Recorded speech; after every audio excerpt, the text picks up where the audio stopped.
Have you kissed her yet? She's got a boyfriend. Pulled off in his car, music blaring. What was he listening to? Genesis. No woman can truly love a man who listens to Phil Collins.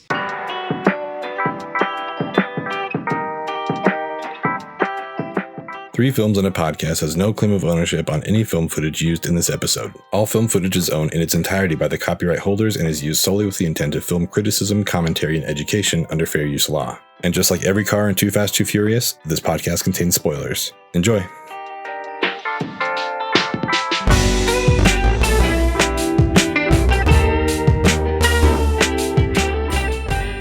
Hello and welcome back to Three Films and a Podcast, the show where Destiny once again has put the three of us together. Another week recording about movies. And we are essentially a group of three friends who have challenged each other to watch movies that we normally wouldn't have watched, expand our movie horizons, and we have decided to extend that to the greater internet, invite everyone to listen and watch with us because we want to talk about movies with all of you. Mm-hmm. It's true. We do. And for those of you who are new to the show and do not know us, I am Matt Weiler coming to you from Pleasant Grove, and I am joined here by Ben Lawhorn up in Salt Lake City. Hello. And even further north, we've got Tyler Beck in Portland, Oregon. Hello, everybody. Hello. As I mentioned, we are trying to build this movie club community. It has been great so far. We started in 2020. It's grown steadily. We're very excited. Part of this growth and this community that we've been building and I guess cultivating is inviting guests onto our show. And we've had the pleasure of having several guests on our show. And we'd love to welcome back Angie, Weiler. There she is. Three Hey, Films everyone. Pod favorite Weiler. Yep, that's right. Yeah, thank you. I appreciate that. I'm glad Yeah. you're back. Are you here to rub it in our face that you won the rom-com draft? Is that what this is about? You coming back? Or Yeah, we another haven't point of talked about clarification about Keanu? She's back. That's why she signed up. We've got lots of things to She talk wanted to be about. back on. We said, well, you have to sign up for a movie. And so Like She's been any taking movie. notes on every episode. Like, I gotta comment on this. I'm getting back on. So yeah, this Angie is Ben's favorite Weiler. So Dan, sorry if you're listening. It was close. It was close. Right up until they got married. Dan was up there, but Still smash that subscribe button. yeah, come on, Dan, please. Help us out. For those of you who have heard me host before, there's an exercise that I insist that everyone do. I was just gonna say it. Sorry, I'm gonna cut you off because the only thing that I don't like about you hosting is that we don't get a super crazy hello. Because I love Yeah. that when we throw to you and we don't know what's gonna come. Such a bummer. But it's a pretty fair trade-off for this next segment. which Yeah. I also love every time. So I love it every single week, no matter what you're doing, but I'm always missing the other thing. But It's true. I'm excited to see how I this one. appreciate that. Yes. It's a long-standing Three Films tradition. Yes. You, whatever you're doing right now, if you're listening, if you're watching, you need to stop whatever you're Especially doing. if you're driving your car. Close your eyes. If you're driving, just trust us. Hopefully you're Trust in a us that Tesla. everything will be okay. Yeah. But I invite you to close your eyes so we can kind of set the scene. Let's set the setting. Ben's gonna Yes. cut all this. We'll Nope. set the settings, the scenes, the table, all the things. Okay. The year is 2016, and you're at the Sundance Film Festival. You did your best to get a ticket to Manchester by the Sea because, at this point, there wasn't a reason not to like Casey Affleck. Well, you couldn't swing a ticket for it. In fact, you couldn't score any of your top 20. Instead, somebody nearby double-booked a screening and bequeathed to you a pass to see the musical Irish comedy drama by John Carney, Sing Street. And that's the episode that we're going to bring to you today. This is our second round of Unsung Gems. Unsung Gems are movies that we love personally, that we feel either goes underappreciated or people just do not know about them. And so I've recommended this movie to a lot of people, but before I get too much into that, I want to touch on your guys' first personal experiences with it, and tell us, I guess, sort of how you came about it, how you felt about it, all that. And let's just throw first to our guest, Angie. Yeah, all right. I was visiting my sister in Mesa, and I went out there to help her because she had just had a baby. And so we got the kids to sleep, and this movie had been recommended by our other sister, so we threw it on. And it was like one of those movies that I wanted to like walk up to every person I saw, even if I didn't know them. Be like, watch this movie. And I still recommend it any chance that I get. I love it. And I immediately called Matt and was like, we have to watch this. Yeah, we literally watched it the second she got back. It was like Nice. on her mind the rest of the trip. Yeah, I was like, don't kiss me. We're watching Hold Sing on, Street. this- There's no Nothing time else for matters. this. I'll drop the luggage Oh, later. Pete, come on! Oh, jeez, baby. Yeah, it's funny. Like, so this is my first time seeing this movie. And I hadn't even heard about it until it came to do it for this podcast. And then when Matt said last week that it was a film by John Carney, I was like, oh, how have I not heard about this? Because another movie he's made, which I do feel is an unsung gem, is called Once. Mhm. And I feel like my experience with Once matches Angie's experience with Sing Street, because it was recommended by a friend of the pod, Adam Palcher, Movie Club longtime member, Hey, Adam. guest of Animal Kingdom episode. But he had recommended it to me, and I don't remember if I watched it with him or who I watched it with, but I had that experience where I wanted everyone to know about it. I like downloaded all the songs. I got super into Glenn Hansard. And so I was really excited to see this movie. And in some ways, I feel like that experience with Once sort of like made it impossible for me to like Sing Street as much, just because I wanted it to be another Once so much. But I feel like the beauty of our experiences, whether it be Once or Sing Street, is the fact that you didn't know anything about it and there was no expectation. But Yeah. I did really like the movie. I really did. But it was just like, I just wanted it to be Once so much. But it was a unfair expectation, I think.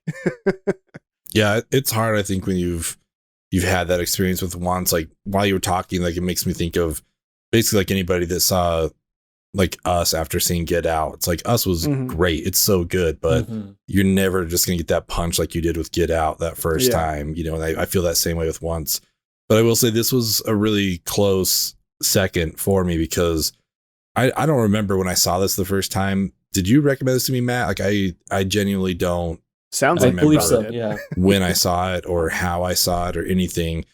But I just remember whenever talking about it, it's like, oh, I loved that movie. That was so good. And this was so fun to rewatch, because I feel like I could visualize scenes and I remembered certain things, but there's so much that I had forgotten. It was great to revisit it. I'm like, oh yeah, this is why I loved this movie so much. Like, all the bits of like him coming out and like whatever outfit he saw the night before, you know, in the music video or something like that, never got old for me. Like, I love that so much. And just like having been a kid who like wasn't making music videos, but was just like making dumb videos with his friends. Like, I definitely related to that too. So I think this movie is so good. And I'm the same. Like, if anyone has any interest in any music movies, this is definitely something that I would recommend to anybody. Yeah, totally. And so, Tyler, we saw your Letterboxd review, and so we actually checked out one. I hadn't seen Once. We hadn't seen Once, and so we checked it out last okay. night. Oh, nice. And yeah, it's great. And I feel like what you said is exactly how I felt about Once. I figured like- it would be. And I think it's just going to be the nature of it. So if you like music movies, check John Carney out, because Yeah. Either one of those. it doesn't Great. sound like it matters which one you watch. I saw that there's also what Begin was it? again. Oh yeah, with Begin Again? Ruffalo. yeah. Have you guys seen that? I've No. seen that. It's definitely in third place out of these three. Okay. Like, you could juggle Once and Sing Street for first. Do you know what's kind of a fun little John Carney universe connection you could make? You could talk yourself into Once being the sequel to Sing Street, where Glenn Hansard is the older brother from Sing Street. And he's like tried to follow his dreams maybe just a little bit too late, but he finally makes it. I like that. I do like that. I'm just gonna write that in as canon in my head. Littlefinger opens up a vacuum shop. Yeah. Yeah, you have to make a few leaps in logic there, but yeah. Littlefinger survives his slaying. No, I love that. Yeah, as Angie already said, she phoned this one in. So I had been anticipating it. She told me about it. And there's those movies that you recommend to somebody and like, you know that they're going to like it. And then there's like those movies that you're so bold that you could say like, I know this person is going to love this movie no matter how much I hype it up. Right. Which is a very interesting place to be because I feel like I've never been able to do that with anybody. I feel like Ben did that with Parasite a little bit. Ben kind of did that with Parasite. He did his best to like temper our expectations down, but couldn't help it. When you can tell someone's trying to temper your expectations, then you know there's a reason they're trying to do that, you know? But for sure. I feel like there's nothing you could have said, Ben, that would have made me enjoy Parasite any less. Which is awesome to hear. Like, obviously, in retrospect, like it makes sense. But at the time, I was like, I just don't want to ruin this for them. Like, maybe I'm way off, and this isn't as great as I think it is. But it's like Ben, you texted this 10 times. You could have spelled it out plot by plot, and just like told me everything that happened. I would still have loved it. Wait till you hear about the basement. No, I felt that way though watching this because I watched it, with Ashley, and I was like. I guess I just like I'm overthinking it. It's like maybe a little bit of a slower build than I remembered at the beginning. I was like, I'm just in my head. I was like, she knows I love this and nothing has happened yet. That's like, I haven't gotten a response yet. It's like, oh, is this not good? Is my taste that off or whatever? But then it's like that. Yeah. It's that first time when he comes through with like the makeup on or, like the brown, that kind of thing. It's like, okay, no, this is a great movie. I can be comfortable in this recommendation. Like this is a super solid film. Well, in that, in that vein of being a slow build, I can't tell you how relieved I was when they finally started playing music because I knew it was coming. And the not that I didn't enjoy the first part of the movie, I was just like so excited for the music to start. Mm-hmm. And I was just like, it was such a relief when they finally started to get into it. So I definitely know what you mean. I think that was the scene actually that got me. It's like, we'll talk about it later with favorite scenes, but when he turns around, he's like, we need to form a band. Like that was like the first time I was like, okay, yes. Yep. Yeah. This is solid. We're good to go. Like this is the kind of like when the fun starts, act 2, here we go. Yep. Like this is the good stuff. So yeah. And I mean, Angie went all in on this. And it's one of those few recommendations where someone like goes way hard on it. And I'm like, yeah, this was I don't know what I expected. Like, I guess when someone comes with like a high recommendation, like you're expecting to some extent your expectations being, I don't know, maybe not quite as high, but no, this met though. So it was great. Well, it's a bold move because if you don't like it, it's almost like a bad Christmas gift where like, the person's going to ask you about it after and you're like, oh, I did not love that. There's like, it's such a good movie, but like, if you don't like it, you gotta be like, oh man, that was interesting for sure. Like let's talk about it was fun. Else. Like, do you love that sweater? I'm like, oh, yes. Yeah. No, it's great. I like to wear it when I'm watching TV at home. It's my favorite thing to not wear in public. I love it so much. To the listeners who haven't seen this movie, this is an unsung gem. I like to do something of an elevator pitch. If you were to describe this movie very briefly to someone to really try to convince them to watch it, what would it be? And let's throw to Tyler first. Okay, yeah. I mean, for me, I think my favorite part about it was sort of that it was a journey through the 80s, like what it would have been like to grow up in that time. And to see it through another lens, being like kids in Ireland, even though I think that's sort of a universal journey, right? The child's journey as they grow up and experience new things and find the things they like. But it's the one 80s band they didn't cover Yeah. Well, he's on a Nice. journey, so we can't do this. It's a little too on the nose. Right. That's and like, Journey's not as cool as Duran Duran. That's let's very face true. it. That's true. But so I liked that aspect of it a lot, and it like how you were talking about how he watches something on TV and wears the outfit the next day. It reminded me of like in Dewey Cox, how he travels through all those like musical touchstones, like those genre touchstones, and he's Bob Dylan one day or he's Johnny Cash the next day or whatever. It reminded me of that, but just like, not satire. Like it was like Dewey Cox was making fun of Sing Street almost. And also like the movie's just like really cute and fun. I think that's kind of what when I left the movie, that's kind of what I was left thinking, because there's versions of this movie that could get really dark. And like I'm happy that it stayed on the happier side of that line. And like I'll be honest, I was really expecting it to get dark real quick. I was expecting that other shoe to drop the whole time, like whether it's Barry going like full psycho and just like really what's the main character's name? I forget. Connor. Yeah, like Cosmo. really like just really beating up Cosmo, or like his older brother getting into drugs and overdosing or some shit, like I was weird because that's like the tragedy that like births an artist, right? So and I just was waiting for it. I was like, something bad's gonna happen. I thought Barry was gonna hit him with a brick or something, like I was just I don't know, man. And I don't know. I think those dark expectations might have changed the experience watching the movie, because I just had this crazy anxiety and I was just waiting for something terrible to happen. And like bad things certainly happen, right? But like, it seems to be like just not bad enough to be like totally depressing. And I don't know. I think all that anxiety probably says a lot more about me than it does the movie. But well, I think it's interesting because like you're right, there were bad things that happened, but they were all focused on Connor's personal life, and it wasn't a thing where like someone stole all of our equipment or whatever. Like nothing really happened to the band necessarily that was bad. It was all just like kind of focused on Connor, unless I'm completely forgetting something. But I think that's maybe why it didn't feel like it kept waiting for like something horrible. Like the worst thing is her not showing up, and he like has that super cool daydream thing, but there wasn't anything that like super horrible.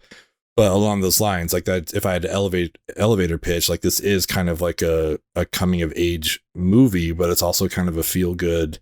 Like this, we'll get into it, but I've had these songs in my head ever since watching it. Like it's so catchy. Like the original songs are great. The soundtrack itself is just like top to bottom, good. Excellent. Yeah. I mean, anything that has Hall & Oates on it, like I'm on board. So I'm a little biased, but yeah, I loved it. And I just, I was kind of trying to equate. We've done some, kind of double feature questions before. And I think I would maybe watch this either before or after Almost Famous, where it is kind of a coming of age main character, but it's like surrounded in the music world. Obviously, Almost Famous, like he's not in a band, but he's like following one. So I think, if you like that kind of stuff, and especially if you like the 80s music, any of that kind of stuff, this movie is for you for sure. Awesome. What about you, Ange? I agree with all that's been said, and those would be great elevator pitches. I also really like just like music being an escape in whatever your situation is. Yeah. Like I haven't had some of these horrible experiences that people in the music have, but I've had hard things where I've been able to like turn to music. And I think kind of what you said, Ben, it's cool that nothing bad happens with the music. It's like it's a protection in his life, kind of. He's going through awful things, and all of the characters are, but music is able to kind of protect them through it. I also just like him trying to be cooler than he is to impress Vina, which I think is like something so many people I can relate to. And then I don't know, it feels so good to me watching this movie, and that like happy sad that she talks about is like, it's how I feel as I watch it, but it's like the best feeling. I don't know. And the way they roll that straight into introducing The Cure, it was just perfect. I loved it so much. There could not have been a better band. That's them. Because like I was like, I know what they're talking about, and then as soon as The Cure starts playing, I'm like, okay, that's it. She wears these sunglasses, and when she takes them off, her eyes, I like the clouds clearing past the moon. Sometimes I just want to cry looking at her.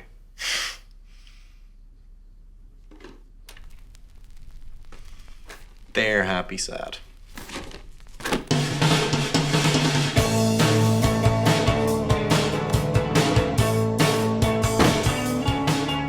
Yeah.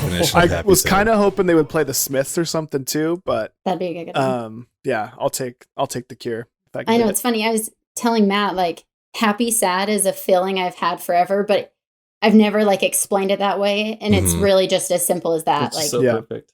being happy, being sad. Also, Yeah. very underrated Casey Musgraves song.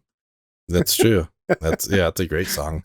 I really wish you guys still had those texts from whatever Angie's elevator pitch was back in the day, where it's just all caps, like, we are watching this right when I get home. It's like, okay, yes, like, Yeah, that's all what's you it about? need. It doesn't You don't need to know matter. We're anything about watching it. this. Yeah. I am your Super wife. You will Bowl. listen to me. We are watching this. I'm your Yes. partner. Come on. You will love this. You will watch this and you will love it. Yes, yeah. Okay, I guess I don't have a choice. All right. Yeah, I think like this movie, it didn't really dawn on me until this viewing, like just how much of an escape the band was for all the characters in it. Mhm. Like even the roadie who's like the school bully, like Oh, yeah. he's getting out of an abusive relationship. Mhm. The kids are living in a very dysfunctional home. Rafina, doesn't have parents, is in an abusive relationship. Like all these people need an escape, and they're able to flourish with this band. And I thought that was a really cool element because like before, and I think the side of this movie that I related to the most was the teenager in middle school trying to be cool and be in a band Yeah. sort of thing, impress the girl. And like to me, like my elevator pitch is just like, man, if you went through that phase in middle school where you're trying to start a band with your friends, you talk your best friend's cousin into buying him a bass, Mhm. and your best friend's cousin starts playing the drums, and you start playing in your best friend's basement every single night. Man, If this you've had an hypothetical experience sounds similar so to specific. Yeah. It just like the movie, just that vibe just like resonates in such a nostalgic way for me. Like Mhm. we didn't go near as far as they did. We didn't make any music videos or record any songs with lyrics at all. But that feeling of being in a band and being cool, just like as a teenager, that's what this movie sort of captures for me. And I just love it. It just takes me back to Paul's basement.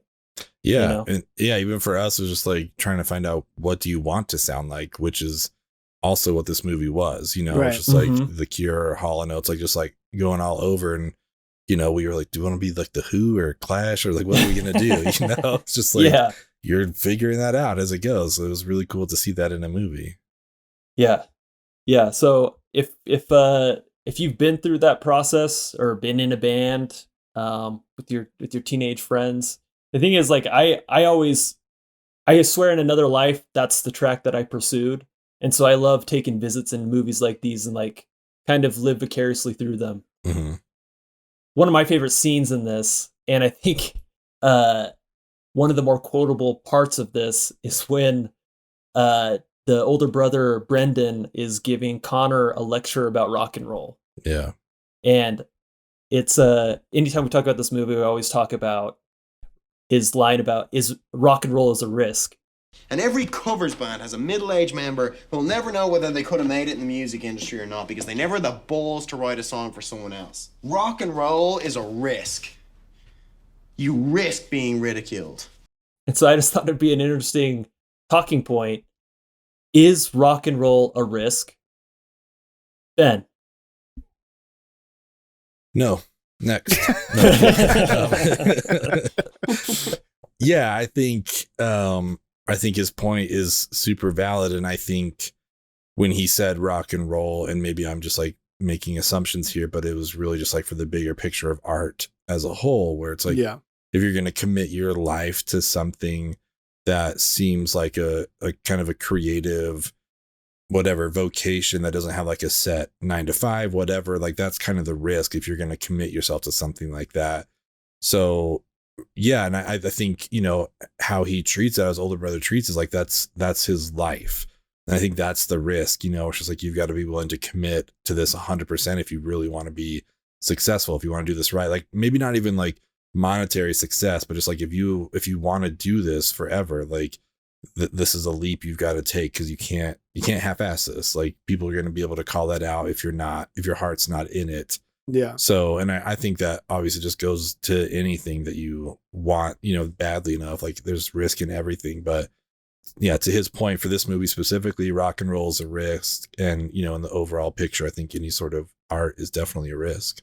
Yeah, for sure. I mean, and especially like you said, to actually like make it as a musician is nearly impossible. Like, it doesn't happen to anyone.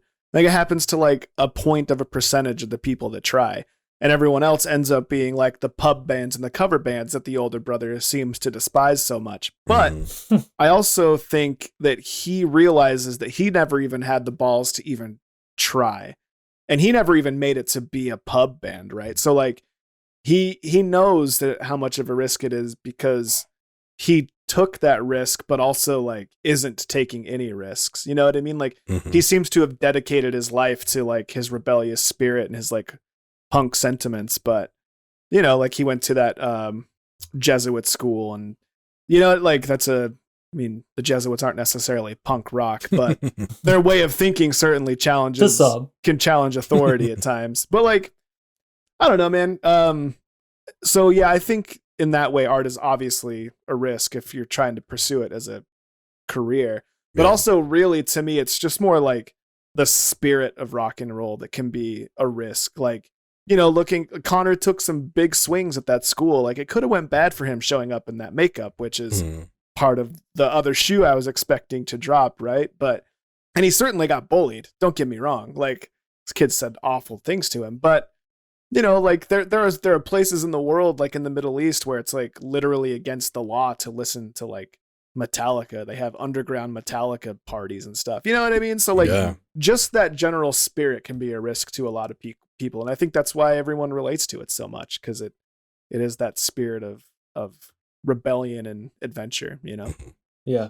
You have any thoughts on? Yeah.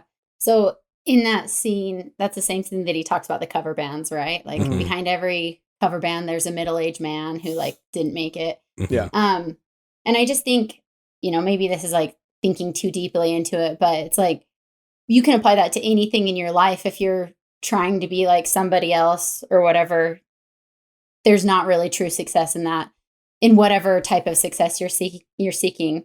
And like, maybe, I don't know, I'm trying to think of like the words I'm trying to say, but yeah, trying to be like someone else, you're not going to get the success, and you risk like people not liking what you have to offer when you put yourself out there. But like, the only way for the true happiness is not to be a cover band in whatever your life is, Yeah. I don't know. Yeah. Being in a cover band's pretty fun, but I mean, yeah.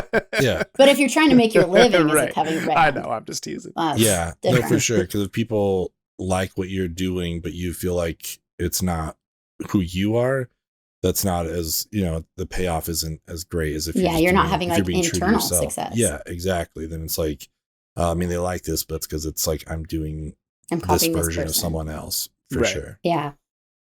Yeah, I love that scene. And I also love how like that scene defines his character and even his role as an older brother. Like, he listens to their cover of Duran Duran, pulls it out, destroys the tape. He's like, yeah, Connor's like, it. You can record over tapes. He stomps it. He's like, no. He's like insulted so that like that his brother would like play it so safe that like he wouldn't push himself. He wouldn't put himself out there, like make himself look stupid, like trying to write a song. Like, that was offensive to him. And so like it like defiled this idea of, something pure and artistic from rock and roll. And then at the end, and one of the things he says is like, you risk being ridiculed. And like, yeah, in the end, I liked how Connor wants to go to London, and he says, him and Rafina are going to go. He's like, well, do you know anybody in London? He's like, no. He's like, do you have anywhere you're going to stay? You don't even have a car. And he's like, no. He's like, okay. And so like, okay, he's like, the bags. But like he loved it. Like he's like, yes, like my little brother's taking a risk. He's probably gonna die. I don't care. But yeah, like he becomes his biggest once he sees that he's like risking it all and he's putting himself out there. He's like 100% on board. And like to him, like that was rock, man. That was rock and roll. I did like Anyway, in that scene too, though, when he talks about the covers, that he's like, you got to play actual instruments. You got to be real musicians. You're not trying to be like Steely Dan. So that little shade. Throw some shade on Steely Dan. Right? Steely Dan takes some lumps, man. Like, yeah, I was like, damn, okay. It's a hit or miss with Steely Dan. Throw some jabs at Phil Collins as well. Yeah. Oh man. Not wrong. So we have this movie. We've watched Vox Lux, which has Natalie Portman as a pop star. If you haven't seen, check out our episode on that. And we have a round coming up actually that's specifically music movies. And I want to say that I probably like more music movies than I don't like music movies. That's not to say that, I like all of them, but what would you say is the nice recipe for a great music movie, Angie? I feel like Andy from The Office on this when he talks about like being a food critic and he's like, this food is bad. And being an art critic, this art is bad. Like, I don't have anything to, I don't know. I don't have like an answer of what the recipe is, but I think for me, it just comes down to like my overall feeling after watching it or any music video. And it's like, I just felt good. And it doesn't hurt that there's some original music that I really loved. But yeah, just feel good watching it. And that's my recipe for really success. Love that analogy so much though. I mean that Michael Scott too, like having the wine is like, this is a white. Yes.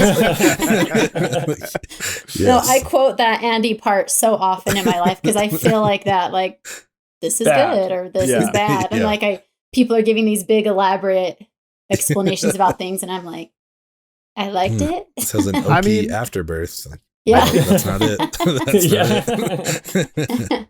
I don't think it needs too much I don't think it needs to be so cerebral, right? Like it's just really fun to find new things you like, whether it's seeing a new movie you like or hearing a new song you like or experiencing some sort of music.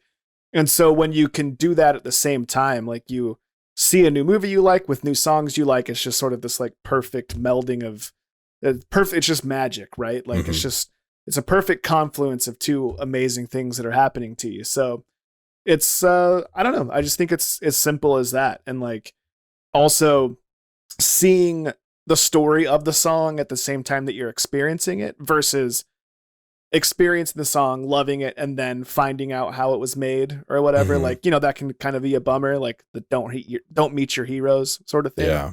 Sort of breaks the spell for you. But I think that's really what it is. It's just like you are having two experiences that typically happen separately, and it just sort of creates this like beautiful melting pot.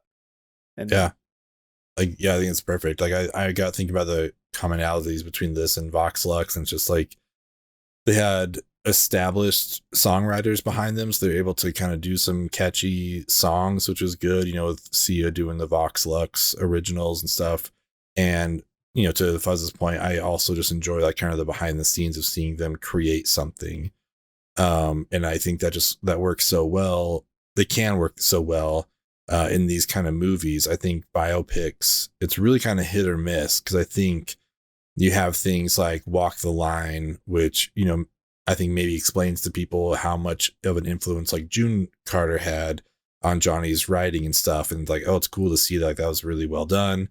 And then you have other stuff like Bohemian Rhapsody, which was like, it was fine. I love Queen. I was so excited about that movie, but I was just like, I don't think he learned to play that piano part laying upside down and just like, I'm going to try this out. It's like, no, that can't be it. And it's just like, it's too much. Like that's the behind the scenes. It just seems too forced, so there's a good and a bad way to do it. It reminds me of that scene in Straight Outta Compton where they're writing the not forgot about Dre. They're writing the Chronic and they're writing. Is it? They're doing like gin and juice or something like that, and like the guy's playing. It's like this and like that and like yes, this. yeah. What's that? I can't remember what that song's called, but is it nothing but a G thing? I can't remember. I don't know. Whatever it is, I'm cutting all this out. But they like they play he like plays the piano keys, and it's like it's close but not quite it. And like in 3 tries, he's like.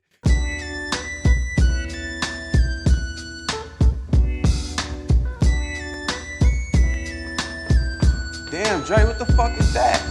Feeling that shit? Yeah, you feeling this? Yeah. Hey, look, I'm gonna spit a little something. All right. You feel me? You say whatever. You just jump in, nigga, and just. All hold right. on, look, I got something. Here we go. 1, 2, 3 into the 4. Snoop Doggy Dogg and Dr. Dre is at the door, ready to make an entrance. So back on up. Because you know we about to rip shit up. Oh, Yeah, I got Yeah. it. Yeah. And like Dude, Snoop comes yeah. up, he's like, "Oh, play that again." And he just like immediately sings the hook, and it's like, no, there's no way that's how it happened. Like, I mean, it's possible. Snoop's it's incredible. possible, So sure, but I think that's also what happens with Straight Outta Compton, with Bohemian Rhapsody, when like the bands who it's about are behind the scenes of the movie, because like they make it look perfect and great. Yeah. And that's also something that's kind of fun about this with like original music, is it's not something that we're like building an expectation for. We're just there along for the ride to see what happens. So I think when they do a good original song with some fun behind the scenes, that is so much more powerful really than probably it is even in a biopic. Cause it's just like, oh, this is cool. This is a great song. I like how this came together. This is awesome. So yeah, I don't know. There's, again, I think we're all recipe-less here, but I think, there's definitely elements to it that we like. Yeah, I like Fuzz. I like your description of like I have a new movie that I like. I have new music that I like, and that sort of combination kind of has like a little magic mixture there. And I think that's why Sing Street kind of fits my recipe. I like the music to sort of be a feature of the movie and not necessarily the center of it. yeah. So like they're telling a cool story. Maybe there's like, some more, there's like character depth there, or some character studies there, but like the music is a part of it. But yeah, cool new original music is awesome. Cool story, cool band. I think those are just like super awesome ingredients in a great music movie. And with That Thing You Do, one thing that I really loved that they did with the song, because I mean it was about the band, but as the story went along, that song evolves, and there's like 5 different versions of the song in the movie. And it was cool that Tom Hanks did that. I wish he had done something similar in Larry Crown. Guys, Larry Crown. I wish is there not was a lot of that things bad. different about Larry Crown. That's why you're here, Angie. Now I know why. She's here to defend Larry Crown. This is Finally why got she it. came Five around. favorite movies of all time. She's been stewing Wow. about it. Tom Hanks, Rushmore, Larry Crown, 4 times. Honestly, yeah. Just kidding. I mean, he's batting 100. He's, yeah. Solid. Two Out of for 1,000. 2. Yeah. All right. So if you were to single out one of your favorite parts, and anyone can go, what would it be? I'll just start with mine. I like a heist movie a lot, and I love the, Ocean's 11. Let's get the band back together, like all that kind of stuff. And this was literally getting the band together, and I think that was super fun. There's that scene. It kind of reminds me of South Park when they go to get Token. It's like, you play bass. He's like, what? It's like, you're black. You play bass. It's like, No time to waste. Let him have him. Let me count. Token, get the bass guitar out of your basement and meet me over at my house. What? We don't have a bass guitar. Your family's black, Token. There's bound to be a bass guitar in your basement somewhere. it was kind of like I a know, I little was- uncomfortable to hear that. He's was like, like, oh, he's black. He can play an instrument. Like, I don't know if that's okay or not. It's kind of weird to hear that. Ew. But then it's just like, oh yeah, I can play. I'm like, oh, okay, all right, I don't know. But I liked all that, like them all coming together, and then I couldn't help but like put Tyler and I into that rhythm section kids who like see the the post, like, oh, that's us. We play bass and drums. I'm like, oh, cool. That'd be me and Fuzz. Like, we're gonna join this band. This is cool. right. So, Well, I didn't even know how to play bass when I joined the band, so I just like, oh man, go back and tell a story about my tryout for Devil Lock, the first time listening to the Misfits. Did I ever tell you about that, Matt? No. This is gonna be a really quick aside that I'll probably keep in there anyway, but They were starting a Misfits tribute band. I just wanted to hang out with them. I'm like, yes, I love the Misfits. I had never listened to the Misfits before. You hadn't even heard one song yet? The only song I'd ever heard was the ATARIS cover of ASTRO Astro Zombies. Zombies. Yeah. And so I showed up at the tryout. It's like, how about we start with Astro Zombies? Like, okay, great. But the ATARIS play it like 4 times faster than the Misfits do. Let's start with the Misfits. It's called Astro Zombies. Here we go. What the fuck, yeah! So like, all right, here we go. 1, 2, 3, 4. And everyone's just like turns and looks at me. I was like, oh, maybe that was a little too fast. Like, let's slow it down a bit. And then I finally listened to it. I was like, oh, that's a whole lot slower than I was playing. I had no idea.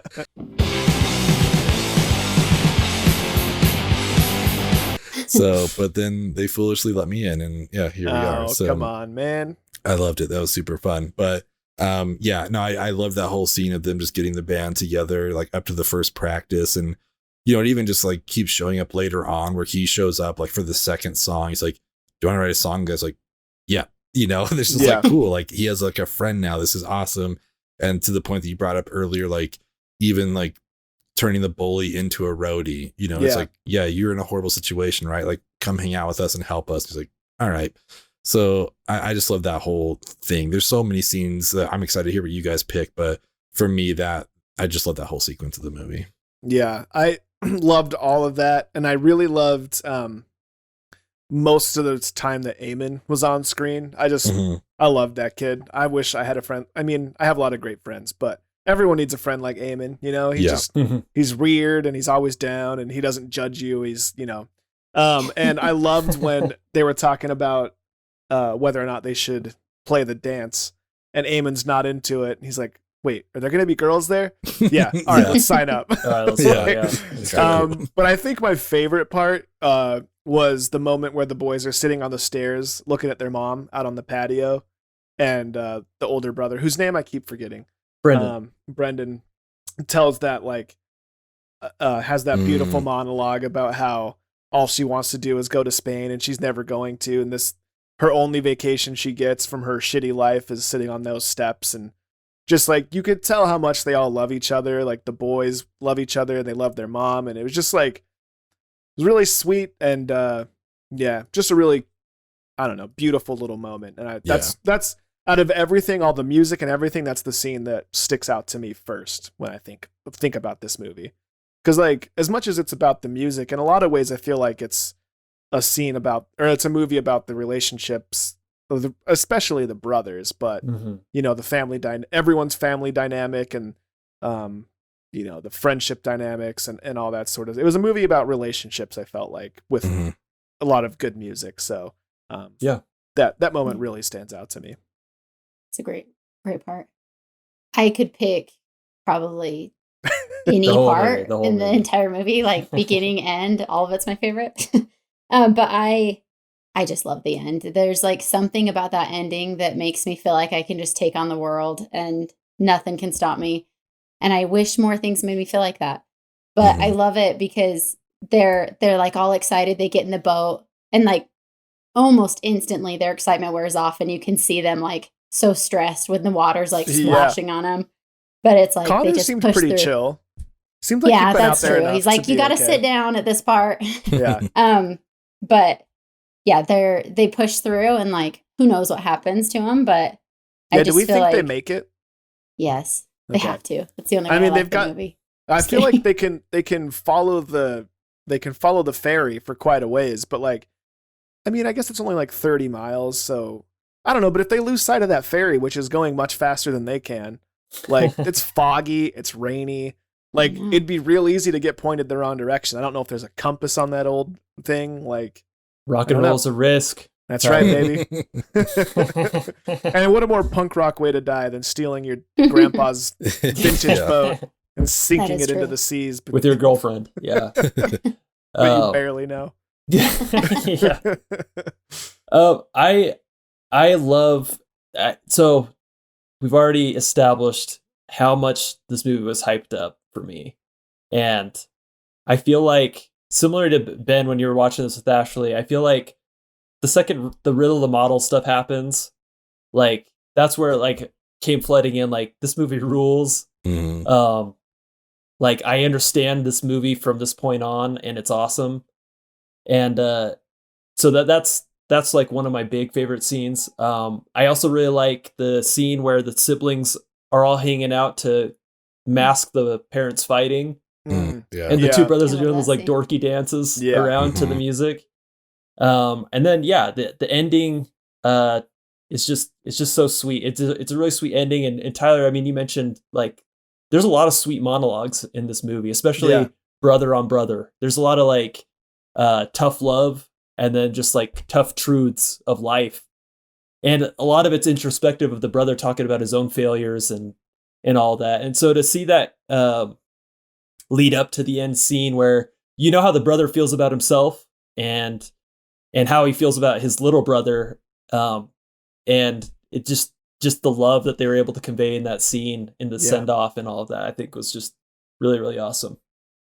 Another favorite scene was when they were sitting down early in the movie and there's the Duran Duran music video and they sit down, they're just like gushing over music videos. Yeah. And it's like, man, like, yes, I understand that the 80s, you know, it was the birth of the music video, and so many great music videos came out of the 80s and they own that. But as someone who grew up predominantly in the 90s, we still had a very strong era of music videos. Mm-hmm. It was connected to our pop culture. It was like it was part of it, and it does not seem that way anymore. And so I just wanted to put this out there to you guys. What happened to the music video? What's happening to the music video? Where is it relevant? Why is it not the same? Well, I mean, I feel like, you know, nothing's ever going to always be the same, right? And Why? It's a great question, man. Why, Let's dive Tyler? into it. In all honesty, I feel like the death of the music video is sort of just a result of the way we consume music now. Like, it's so easy to have all your music with you at all times. And not only is it easy to have it with you at all times, but it's also equally easy to listen to it privately. Like, you don't have to have a radio to listen to whatever's on the radio, or you don't have to carry around a bunch of CDs or tapes in your Walkman or whatever. And the quality is good when you listen to it now, and you can have everything you want. So it's just really easy to multitask and have music be sort of like in the background as you're multitasking, doing other things. It can sort of serve as a soundtrack to all the other things you're doing, as opposed to like watching a music video takes like, you have to make the decision to do it. You have to take the time to do it. It's an activity in and of itself. So like, I just think it's more difficult for an old guy like me to just sit and watch music videos for the fun of it. Having said that though, like, for all I know, kids are clicking around on YouTube. I mean, YouTube is I think I heard it's the second largest search engine in the world behind Google. So it's like, I'm sure kids are just clicking around and following rabbit holes and watching music videos. I would have no idea, you know, I'd have no way to know, but I do think the nature of the way we consume music is different, and also the way that we watch things is different. And so you don't find yourself missing the music video? Honestly, I don't really. I liked music videos. I watched MTV, but for me, it was more of a way to just like experience the music again. Cause I had a Walkman and stuff, but mainly it was just on the radio or the CDs that I had. So it was more of just a way to like experience the music and sort of just experience like the experience of it and be able to talk to people about it at school, or to like, I remember, like the TRL days and watching the box and stuff. And like, when, What's My Name Again came out, I swear that I must have heard and seen that video 40,000 times, and I never got enough of it. And it was just sort of like a timestamp of that time in my life. Right. So for me, that's what music videos were. I didn't really care about the music videos so much as I did just like the overall experience of it. And so I'm sure there's kids out there doing the same thing now, but it's just like, and I also think it's a little bit different when you can get the thing you want right away versus like tuning in, hoping you can see What's My Name Again and hear the song. You know what I mean? Like, I don't know. Yeah, that's actually a great point. Yeah, I think a lot of people aren't watching music videos mainly because they're too busy listening to their favorite podcast, 3 Films and Hey, Podcast. like and In subscribe. your ears. Yes, like and subscribe. Spotify. Share with all your friends and enemies. No, I mean, I think Tyler's point is right. I think it's just like the way technology has changed in the last 40 years. I was going to say 20, then I realized like, oh shit, no, that's like 40 years ago. It's the 80s. But yeah, I mean, super cool videos that we'll always remember, like AHA, Take on Me. Like there's definitely all the Michael Jackson videos. Like there's tons of stuff that it was just ripe for that time. And that's why MTV was so successful. And then we did have the TRL, but I feel like that's kind of when we hit this point of like, I would assume the record labels like, well, what return are we getting on music videos that just like it's money cost, but like people are buying the records anyway, that kind of thing.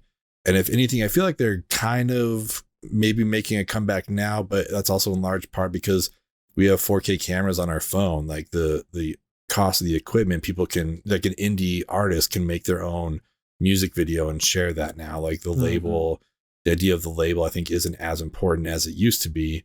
And now it's just really like, you know, it's YouTube. Like people complain about them not showing music videos on MTV, but like who's watching MTV? You know, it's like there's like so many people cutting the cord that it doesn't make sense. But I feel like the opposite side of this is like it needs to be this huge production. And the first thing I thought of was Beyonce dropping Lemonade, you know, where it's like there was a music video for for every song on that entire album.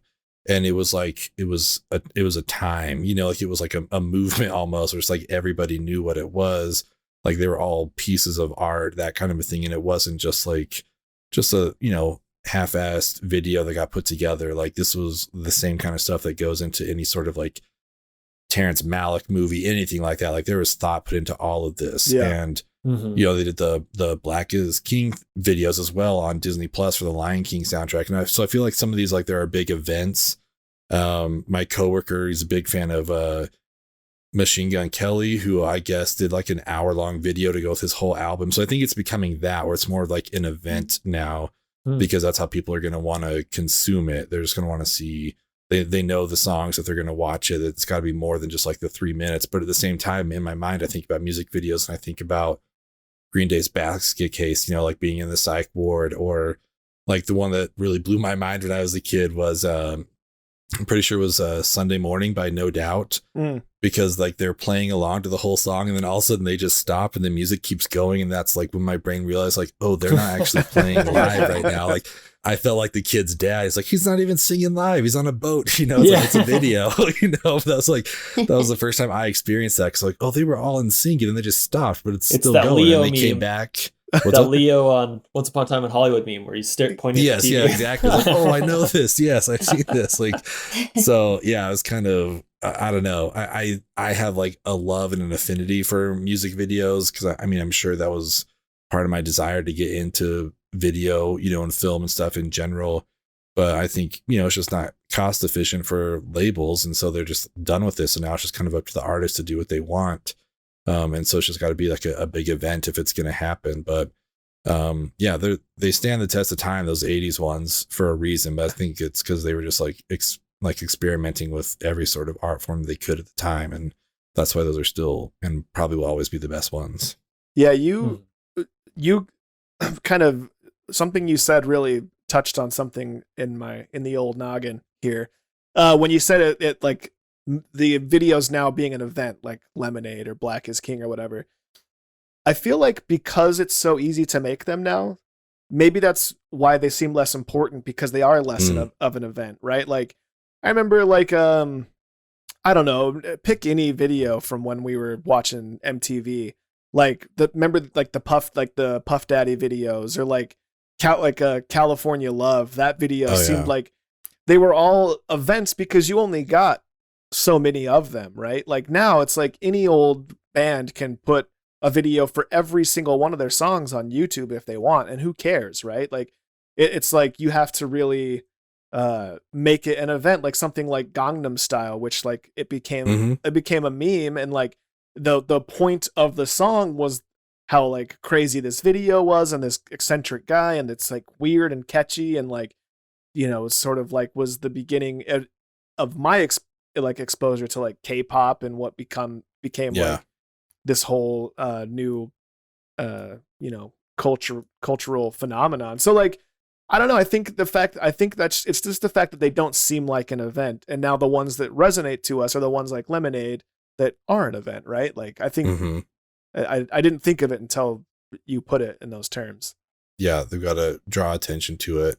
And super quick side note before I throw it back to you, Matt, but if you want to watch some fun music videos, the Gangnam Style guy, Psy, he still commits to every single one of his music videos, and they're pretty crazy and they are awesome. So if you're looking for a good time, look up Psy on YouTube.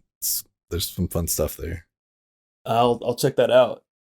And along like with Psy, and I feel like part of this event idea that like the music video needs to be an event now goes along with sort of what music videos were intended to be. I feel like they are always sort of intended to be an event, like this sort of promo that would get people out to go buy the album. And like you guys already said, like, yeah, the mainstream aspect of it and how accessible things are now have sort of changed the game.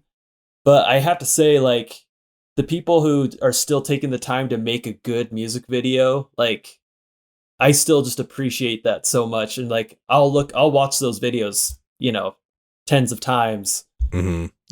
Without caring, just to see the video. Like, I know that the Strokes recently put out some with their new album that I just felt like were so well done. They're the ones that I would have just eaten up if they were coming on the box. Sure. Yeah. And they're music videos that you don't need the song necessarily to enjoy, but like the song makes the video better and the video makes the song better. And so like, it's just a cool experience. But yeah, I agree. I think everything is more event based. If they're going to throw a big budget on something, like they might as well go all the way with it and, make it really special. I mean, going along with that, I think that perfectly sums up essentially OK Go.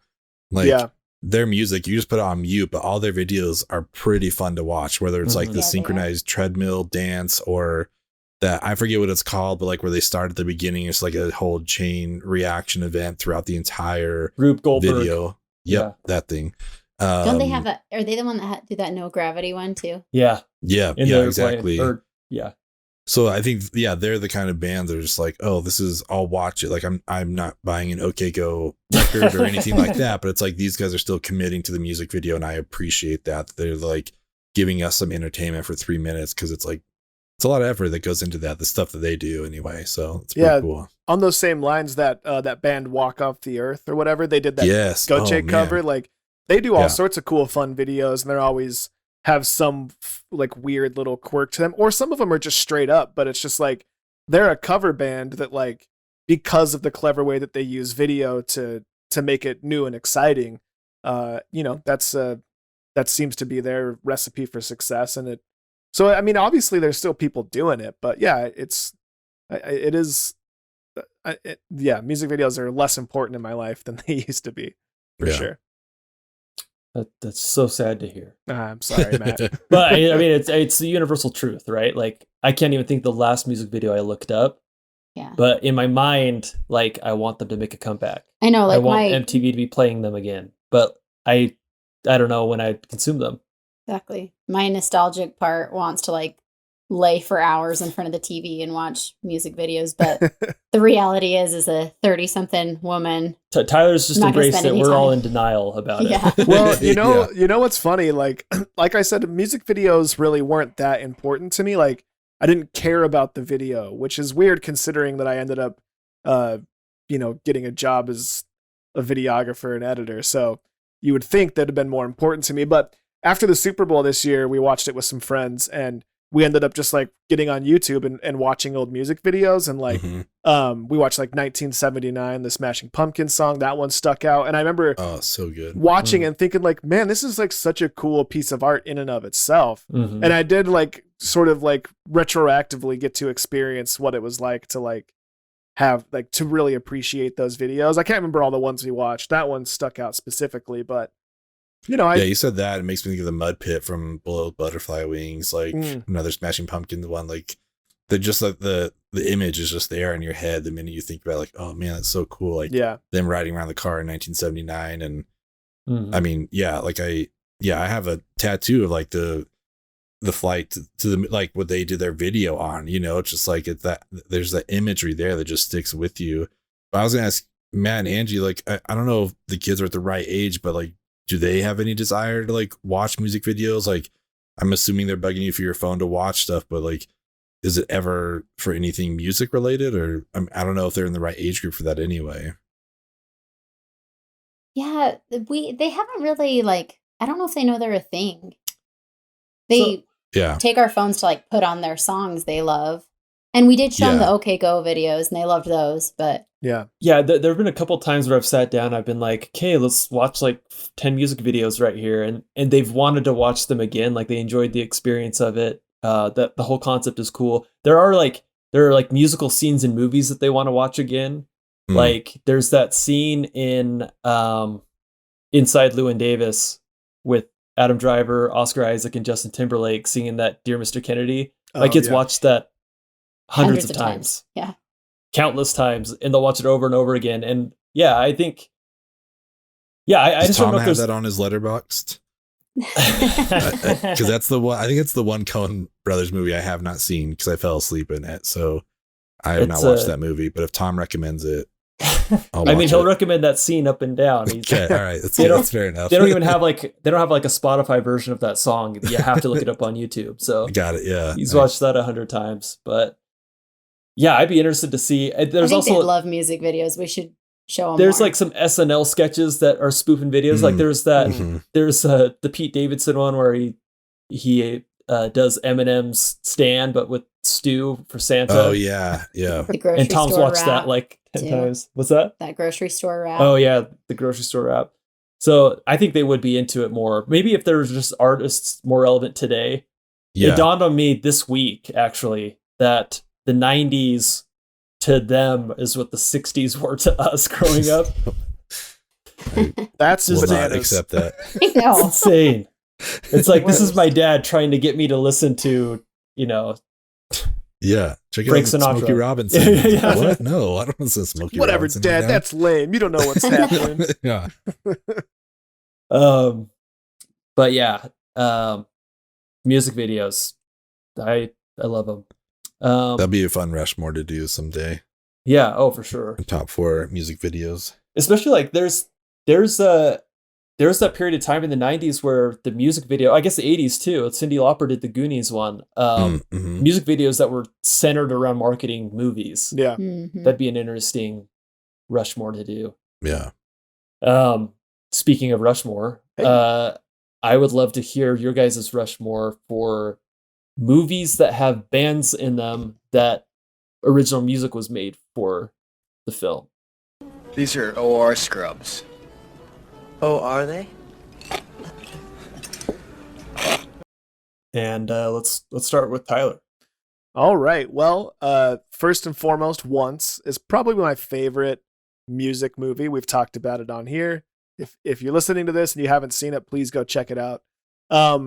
Next would be Spinal Tap. I don't feel like, I mean, it's okay if this isn't the case, but it's hard for me to imagine any Rushmore list where Spinal Tap isn't on it, because it like, I mean, Spinal Tap is more than just like, it's like become a thing in and of itself, right? Like it's a meme. It's a part of like our cultural lexicon, like the It Goes to 11, like all that stuff. Like, even if you've never seen Spinal Tap, you've heard things from it and probably seen things from it. So, and frankly, I don't really remember the music that much, but I don't think that really matters. But yeah, it's got to be on there. 8 Mile was a big one for me personally. I looked like Eminem. I had my hair like him. I didn't dress like him, but as a young white kid from Detroit. Oh yeah, the mean streets of West Jordan. 4,800 Mile. What's the matter, dog? You in Paris? This guy's a gangster? His real name's Clarence. And Clarence lives at home with both parents. And Clarence's parents have a real good marriage.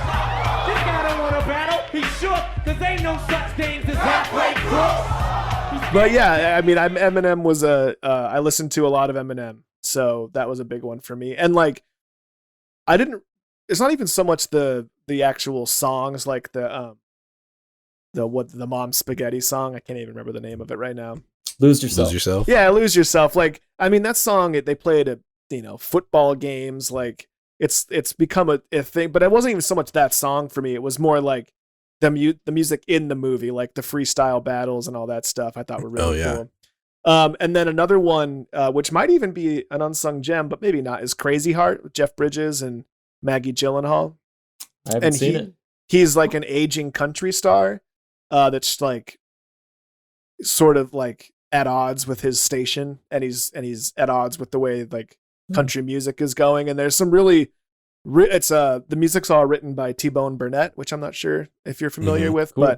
but it's really good. The music's really good, and there's a really cool line in there where he's playing a song. Well, I'm not even going to say it because I want you guys to experience it. So there's a cool Maggie moment. There's a cool line that she says. So if you ever see it, let me know. We can talk about it. But nice. I saw that one. I saw that one with my mom, and so that's also a good one for me. Just the experience that I saw it with my mom. She's a huge country music fan and raised me on country music. So yeah, Crazy Heart's got to be on mine. I want to hear what our guest has to say. Yeah. Put School of Rock number 1. 1, 2, 3. Well, you're not hardcore. Unless you live hardcore. And the legend of the wrench was way hardcore. Yeah! Now we're rocking. Not much more to say on that. Just love Yeah, it. I love that movie. It's so good. I spent one summer where I watched it every day, and I still wasn't sick of it. I mean, a lot of times I'd like nap to it, but yeah, I love that movie so much. I put Sing Street. I did Josie and the Pussycats, but for du jour. Du jour means family. Du jour means teamwork. Teamwork. Not for Josie. Just kidding. Oh yeah, du Hot jour. take. Mostly I Hot just put take. that for the joke, but I do love Josie and the Pussycats. And then I added music and lyrics, which is kind of like a lame movie, but I love it so much. Hugh Grant, Drew Barrymore. Love What's them. not to like? Yeah. So then I had a couple honorable mentions. I did Oh Brother, Where Art Thou? Yeah. Which is like one of my dad's favorites. So that's mostly why. I mean, I love it too, but reminds me of him. And then I put A Star Is Born as well. Nice. Yeah, my dad, he's not a music person per se, and he had like maybe like 5 CDs in his truck whenever I would borrow it, and the Oh Brother Where Art Thou soundtrack was one of them. And so I heard the soundtrack before I ever saw the movie. So yeah. I definitely feel you there. Great one. My list. Oh, sorry. Go ahead. Oh, go ahead. I was just gonna say, like, I was compiling mine, and it was just all pieces of everything that you guys had put together. So I tried to do something that like might be a little different, but there were a couple that I just could not leave off, which is That Thing You Do. Mm-hmm. We've talked about that before on this pod. Like it's so good. I mean, who doesn't love the Oneaters?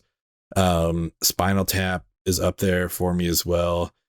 Similar to what Tyler was saying, like the songs are great, but it's just more about the movie itself, like it's a great Rob Reiner film, and it's just in our culture now. If you've ever played like Guitar Hero, you've seen This Goes Up to 11 or, all that kind of stuff. Like it's just all over the place. And then some personal favorites. I did Rockstar, the Mark Wahlberg movie. Oh, that's right. And Scott Pilgrim, because I just like, it's only a handful of songs, but everything the Sex Bombs do. Yeah. As well as Black Sheep, the like Brie Larson song, like that's just it's so good. So I love those. But my honorable mention list is like just as long. Like I thought about School of Rock. A Star Is Born is a perfect nod. And we talked about it earlier, but another one was just Almost Famous. But it's another one where I don't think we get a ton of. I didn't put it in there because I don't feel like we get a ton of songs from the band in it. But I do like what we get. So yeah, that would be my final. Would be That Thing You Do, Spinal Tap, Rockstar, and Scott Pilgrim. Those are great picks. Toyed with Scott Pilgrim because I love the Sex Bomb stuff so much, and like there's a lot of the plot is the fact that they are in this band together, but I just don't think of it as a music movie. I'm not saying you're wrong. Yeah. That's why I ended up putting Crazy Heart on instead. I was going between Scott Pilgrim or School of Rock, and then I remembered Crazy Heart. But I was doing Scott Pilgrim or what was the other ones? A Star Is Born. Yeah. Because that's another soundtrack where it's like, man, top to bottom, that thing is so good. It's so good. Yeah, so that thing you do to me, similar to what Tyler said about Spinal Tap. If you don't have that thing you do on your Rushmore Mountain, we need to go out front, and I'm going to yell at you in front of the neighbors. Yeah. I'm going to embarrass you in front of my neighbors. I'm going to make sure they hear me yell loudly and condescending. Yeah. You don't have Spinal Tap on yours. I don't have that thing you do. I feel like that I'm safe from both of you. It's like, well, I don't also, want to get yelled at. So. The person sitting to your getting left, yelled at by Matt. both.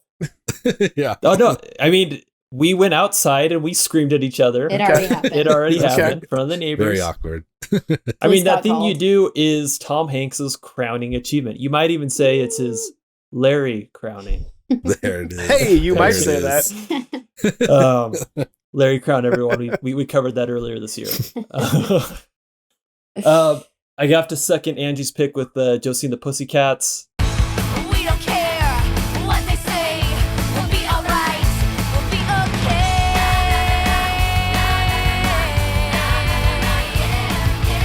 Such good original music, and it really embodies the music of that era, and also that weird phase of music with like boy bands and girl bands and all that. Like, what a great movie to encompass all of that, accompanied with great original music.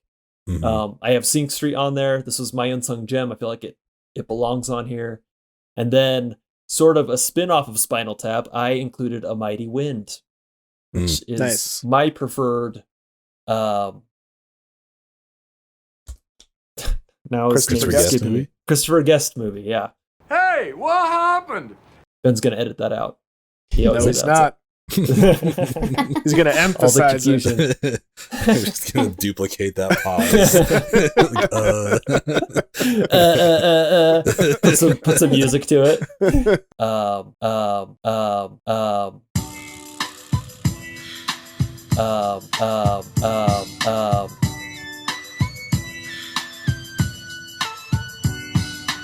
Oh, I would love to do a Christopher Guest round. I don't know how much we haven't seen of his, but man, I love his movies. Yeah, they're great. Those are, I think everyone has a strong Rushmore Mountain pick. I feel like as I sit here thinking of some, like, more come up that are great. Like, I had as my honorable mention Inside Llewyn Davis, which it's got that Please Mr. Kennedy song, and then Oscar Isaac recorded an original song for that. And there's not really much else I think that's original there, but it's a good music movie. Is there anything else that anyone wanted to cover here before we let everyone go? Yeah, now since we're talking about Rushmores, I have to amend the brother movie Rushmore from the Animal Kingdom, because after watching this movie, I have to put this movie on there. Great brothers movie. It's like their relationship is so good, and I was the older brother, and my sister and I don't have a relationship anywhere near what these guys have. We're very much our own individuals that love each other, but we're not close like that. So it's not so much that I was like jealous or wistful of it, but I just thought it was really cool that they had that for each other, and yeah. So I'd have to put it on there. Yeah. If you want to know what Tyler's talking about, go back to Animal Kingdom, listen to our Rushmore list there. Episode. Yep. Yeah. Introduce yourself to Adam Pulcher. Mm-hmm. It is such a great brothers movie. Yeah. I really love it, and I think it even at the end it even says he like dedicates it to brothers, which is pretty cool. Yeah, that's a thing that Mark Maron always talks about on his podcast. Shout out, Mark. Lock the gates! We'll plug yours if you plug ours. Thank you, Mark. But he needs the help. He always asks musicians like if they had an older brother, or who was the kid that showed you the music you liked. Like, was it an older brother, or like a kid in the neighborhood? For me, it was kids in the neighborhood, and kids at school or whatever. I didn't have like a cool older brother or sister to introduce. See, I had a Brendan. Dan was my Brendan. Dan, that's awesome. Please follow. I don't know what's taking so long. We're doing this for you, point. Dan. Yeah. This is all for you. Are you proud of me, Dan? Are you proud of me? Do you love me now? Yeah, as an only child, I did not have that. I think looking back on it, some of it's very embarrassing where I like rented the Beatles one album from the library and like told my mom about it. Like, hey, have you heard of these guys? Like, some good stuff here. I want to check it out. Pretty good stuff. If you get a free You ever minute, heard of the maybe check out Beatles? the Beatles. Yeah. So that was Ben learning about Nirvana and whatever in middle school because I had no one to show me. I remember growing up in California, we would my school was half Spanish, half English. And like the first band I remember watching on MTV is Cypress Hill, because I like the first music video I remember watching because like I would just hang out with my neighbors and that's like what we would listen to. It was like, oh, this is cool. I like this. And then moving to Utah and learning about like rock and roll, I was like, man, I wonder if other people know about this stuff. Like there's some cool stuff here. I'll spread the word, for whoever needs it. My neighbor across the street from me, who was at the time, in her 40s, I don't know. She's the one that introduced me to Nirvana because Nice. I was outside playing and I can't remember. She said something about how kids these days, all they cared about was grunge music and Nirvana. And I was like, what's that? I didn't know what any of it was. And so then I don't know what you're saying, but I like it. I pretended like I did. I was like, yeah, totally. I can't remember exactly. sure. But I just remember Nirvana's dope. that's the first time I heard about Nirvana. And then I went and looked him up and Eddie Vedder is a Slayer at the guitar. Yeah. Man, I keep looking at my Rushmore. I'm like, I really want to get Stars Born on there, but I don't know what to take off. Because honestly, like, that's probably the soundtrack I listen to the most out of what I have on there. Like, it's such a good soundtrack, but I can't. I don't have it in my heart to take Wahlberg off, so I'm just gonna leave it as is. he'll But beat you up if you do. So yeah, it's a very, very strong honorable mention. is that the Stars Born. first Wahlberg that's made any Rushmore? I think I think so. I had Planet of the Apes on some Rushmore. Oh, okay. Your favorite remakes? Is Yeah, what yeah. that was? Soon enough, we'll have I swear. we'll have a way to index all this on the website, so we'll be able to Yes. find out So who's we will be appeared able to where. answer that. But it's coming soon. Cool. Working hard on it. Well, we are looking forward to that. And we will look forward to having you all back next week for our next episode. We want to thank Angie for coming back on here with us. Yes, we do. Spending some pleasure. time with us. Don't I plug your imagine, will be pod. What? Oh, not cool enough for Yeah. a pod. No. Your favorite pod? Yeah, do you I'll have just a plug favorite you pod? guys. Any? Yeah, go check out 3 films. WTF, Mark Maron. Yeah. Check it out. This Has a great unknown pod. thing. It's like Ben discovering the Beatles. Hey guys, have you heard of WTF? Have you heard of Mark Maron? Mark Maron? Good pod. No, but it's always great having Angie on, having guests on. If you want to be on, please reach out to us. We will find a place for you. We want guests. We want to talk to you about movies. Period. And Yes. we have Patreon, we have Spotify, YouTube, Apple Music. We're everywhere. So check out our shop, check out our Patreon. We're doing our best to give you more stuff to consume, more content to talk about, and we're also trying to be engaging on social media too. So throw us some comments, chat with us about things. We love it. So I'm thanks excited for everybody. next week. We got another recast coming. It's going to be fun. Oh snap. It'll be a blast. We'll catch you then. Thanks, guys. Bye everyone. Bye.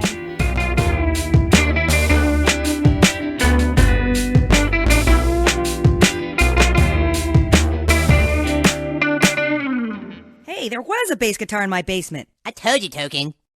All right, Butters, give me a beat. Okay, nice, very nice. All right, Token, give me a smooth bass line. I don't know how to play bass. Token, how many times do we have to go through this? You're black, you can play bass. I'm getting sick of your stereotypes. Be as sick as you want, just give me a goddamn bass line.